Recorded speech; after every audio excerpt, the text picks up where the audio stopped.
If the men go to heaven, they'll get 72 hur, that beautiful woman. What will the woman get? The same question was asked to Hazrat Aisha, may Allah be pleased with her, who's the wife of the Prophet.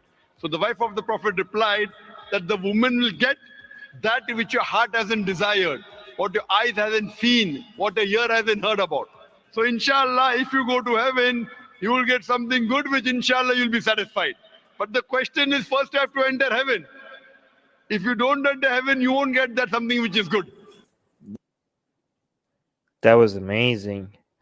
Wait, that seems unfair. Wait, so the men, they get 72 virgins, and the women get whatever they want? Can we switch with what the women are getting? That beautiful woman, what will the woman get? What would the the same question was asked to Hazrat Aisha, may Allah be pleased with her, who's the wife of the Prophet. So the wife of the Prophet replied that the woman will get that which your heart hasn't desired. Hey, that's okay. I first thought that this deal seems to be very unfair against women. Now I'm thinking this whole situation is extremely unfair against men. How come we get 72 women, virgins, and nobody even asked us what we want, and the women get whatever they want, whatever their heart desires? Can we switch? Hello? May I speak to the manager of heaven, please? Can we switch? Can we switch to whatever our heart desires as well? That doesn't seem right. What your eyes hasn't seen, what your ear hasn't heard about. So inshallah, if you go to heaven, you will get something good, which inshallah you'll be satisfied. But the question is... Yeah, great. A Scientologist to tell you about how so awesome Scientology is. That seems like a curse. You get like a manlet. You'll be satisfied. But the question is, first you have to enter heaven. If you don't enter heaven, you won't get that something which is good. Okay, so let's see the comeback. I mean... happened in Alabama. Alabama? A Sunday school teacher was going on full fire. Full fire he was going on in his rhetoric, and he stopped and asked, "What do you have to do to go to heaven?" Little Tommy in the back bench stood up and said, "You gotta die first." You got to die first, that's a qualification. Okay. And when you die, if you have not done anything eco-friendly, one good thing you will do, we will either bury your body or burn your body or cut it and put it to the birds, depending on what culture you come from. You come to the fold of... What the hell was that? What was the point of that? What was the point? I don't understand. Okay, so if you want to go to heaven, you have to... I don't understand. You have to die first, okay? And then they're going to take your body and they're going to do something different to it depending on your culture. That was like, okay. Like, so far, nothing that nobody... of Islam. Nobody ever knew. Okay. Jesus, I don't understand. These are wise words from wise men. Terrell is saying people like this claim that we atheists are obsessed with sex. Reminds me of what Stephen Fry said about the truly obsessed being in erotic terms, anorexics and morbidly obese. I don't know what you're saying, Terrell. So that you go to paradise, you go to heaven. Otherwise, you don't go to heaven. So you left your body here and went to heaven. What is in heaven? You must know. You know what's in heaven? Oh, you must know you're going. In Hindu… These are his comebacks against like Abrahamic religion. Like, oh yeah, they're wrong because do you know what's in heaven? You don't know? Hey, hey, hey, hey. You guys are so ridiculous who believe in things that you don't even know what these are. Even though I keep telling you about your soul and your spiritual journey and engineering your internal energies and black magic and I don't know, like communicating with people with their minds, and then like he comes up with all this crap and all these stupid ideas, and then like nobody asks him like, how do you know these things? And he's making fun of people for believing in heaven Because like, oh, do you know what's in heaven? You don't know? You guys are so ridiculous. You have no idea. Do you know even the details? Like, have you seen heaven? Have you seen hell? So ridiculous.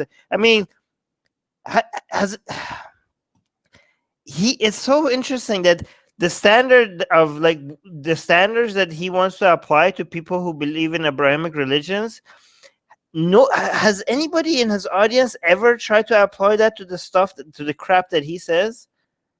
Hindu heaven, food is good. The food is good. Okay, hold. I mean, what is his guys? Does anybody know what Sadhguru's views are on reincarnation?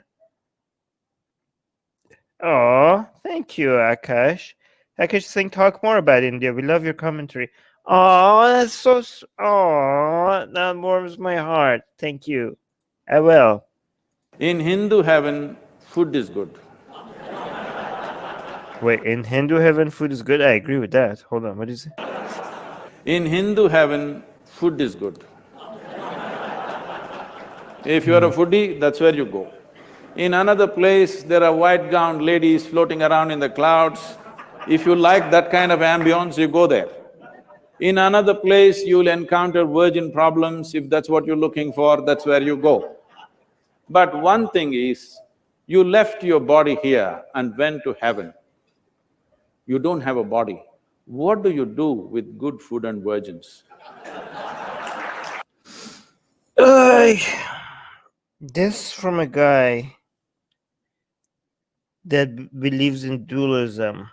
Does he, but guys, does he believe in reincarnation and stuff? Would he say the same thing about reincarnation?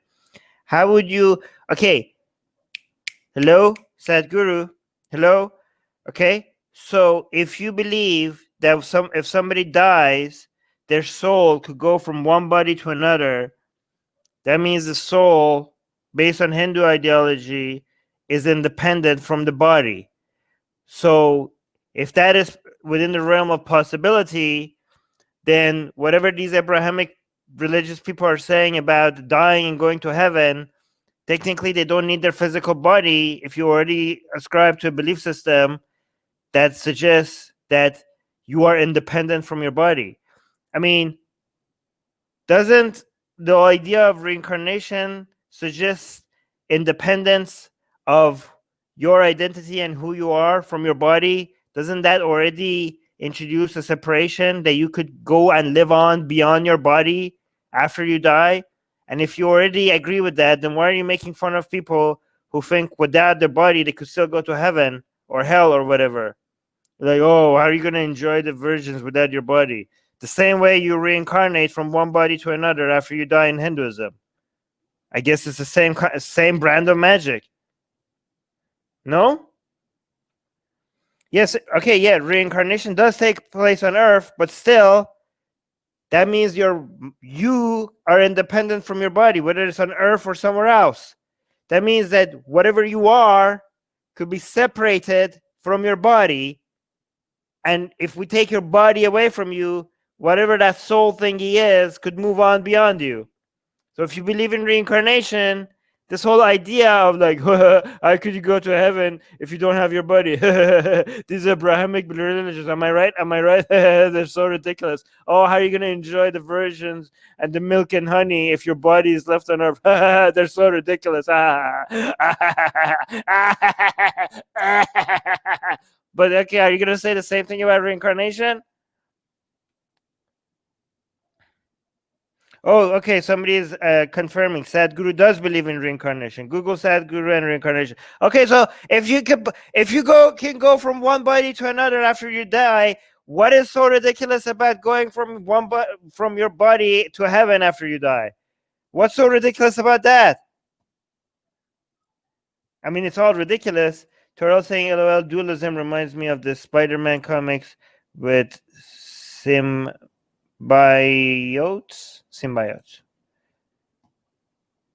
Sad. Oh, hold on. Yeah, I already read that comment. Yes, hypocrisy.